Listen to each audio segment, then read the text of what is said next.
Hello दोस्तों आपने रावण के छोटे भाई कुंभकर्ण के बारे में अच्छी तरीके से सुना होगा। दोस्तों आपने ये भी सुना होगा कि कुंभकर्ण महीनों तक सोता ही रहता था। तो दोस्तों ऐसा क्या हुआ था जो कुंभकर्ण महीनों तक सोता ही रहता था। तो दोस्तों आज की वीडियो में हम आपको बताएंगे कुंभकर्ण क्यों सोता रहता था।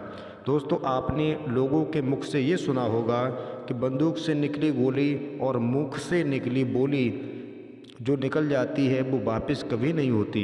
दोस्तों ये बात 100% सत्य है।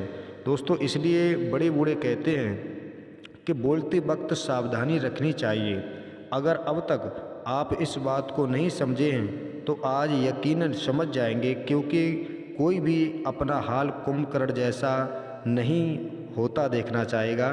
तो दोस्तों बने रहें इस वीडियो के अंत तक, हम आपको सारी सच्चाई बताएंगे कोई कुंभकर्ण क्यों सोता रहता था। तो जी हाँ दोस्तों, कुंभकर्ण रावण का वो भाई जो अपनी दो चीज़ों के लिए रामायण काल से आज तक फेमस है।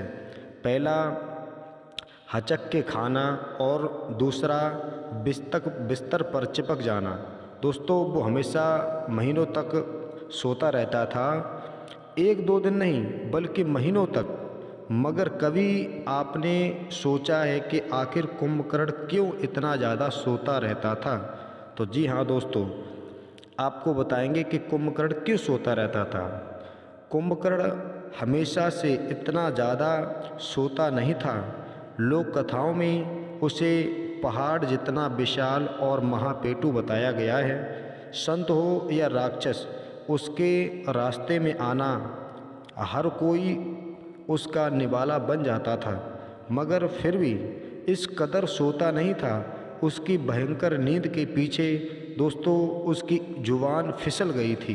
दोस्तों जुबान क्यों फिसल गई थी, आइए इस वीडियो में सारी सच्चाई दोस्तों जान लेते हैं। वीडियो को स्किप ना करें, वीडियो को पूरा देखें। दोस्तों उसकी जुबान क्यों फिसल गई थी, तो दोस्तों दरअसल एक बार कुंभकर्ण ने ब्रह्मा जी को प्रसन्न किया, यानी उनकी तपस्या की और उनसे वरदान चाहता था कि वो तपस्या में लगा रहा। वरदान ये चाहता था कि हमें इंद्रासन मिल जाए।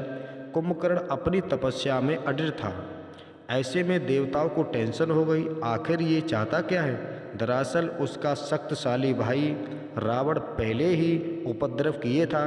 ऐसे में अगर कुंभकर्ण भी कोई तगड़ा वरदान पा गया तो पूरा संसार परेशान हो जाएगा। मगर देवता भी कुंभकर्ण की तपस्या भंग नहीं कर पाए। उसकी तपस्या से ब्रह्मा जी भी खुश हो गए और उससे वरदान देने के लिए प्रकट हो गए। दोस्तों अब ब्रह्मा जी तो खुश हो गए, मगर भगवान इंद्र को टेंशन हो गई। उन्हें डर था कि कुंभकर्ण ब्रह्मा जी से कोई ऐसा वरदान ना मांग ले जो उनके और बाकी देवताओं के लिए परेशानी खड़ी कर दे। वैसे था भी ऐसा ही, कुंभकर्ण को इंद्रासन यानी इंद्र की गद्दी चाहिए थी। वो यही मांगने वाला था, मगर वरदान मांगते वक्त उसकी जुबान ऐसी फिसली कि वो इंद्रासन की बजाय निंद्रासन मांग बैठा। जी हाँ दोस्तों, जब वो वरदान कुंभकर्ण ने मांगा तो माता सरस्वती उसके मस्तक पर बैठ गईं और इंद्रासन की जगह पर उसके मुंह से निंद्रासन निकलवा दिया।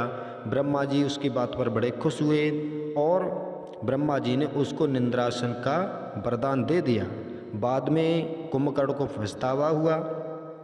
कुंभकर्ण ने कहा ये देवी सरस्वती थी जिन्होंने कुंभकर्ण की जुबान से शब्द निकलवाया। अब कुंभकर्ण देवताओं का राजा बना तो स्वर्ग से भी नरक बना देगा, ये देवताओं में भय था। और सरस्वती जी ने उसके मुंह से निंद्रासन निकलवाया तो उसको एहसास हुआ। तो उन्होंने कुंभकर्ण ने भगवान ब्रह्मा जी से कहा कि आप वरदान अपना वापस लीजिए, ये हमारी जुबान से माता सरस्वती ने निकलवाया है। लेकिन तब तक बहुत देर हो चुकी थी, क्योंकि ब्रह्मा जी वरदान दे चुके थे। तो दोस्तों आपको इस वीडियो के माध्यम से जानकारी मिल चुकी होगी कि रावण का छोटा भाई कुंभकर्ण महीनों तक क्यों सोता रहता था। उसे इस बात का वरदान था कि भर पेट खाएगा और महीनों तक सो जाएगा, क्योंकि उसने इंद्रासन की जगह पर निंद्रासन ही मांगा था। तो दोस्तों ये वीडियो आपको कैसे लगी हमें कमेंट में ज़रूर बताएं। दोस्तों मिलते हैं कल एक नई वीडियो के साथ, तब तक जय श्री राम।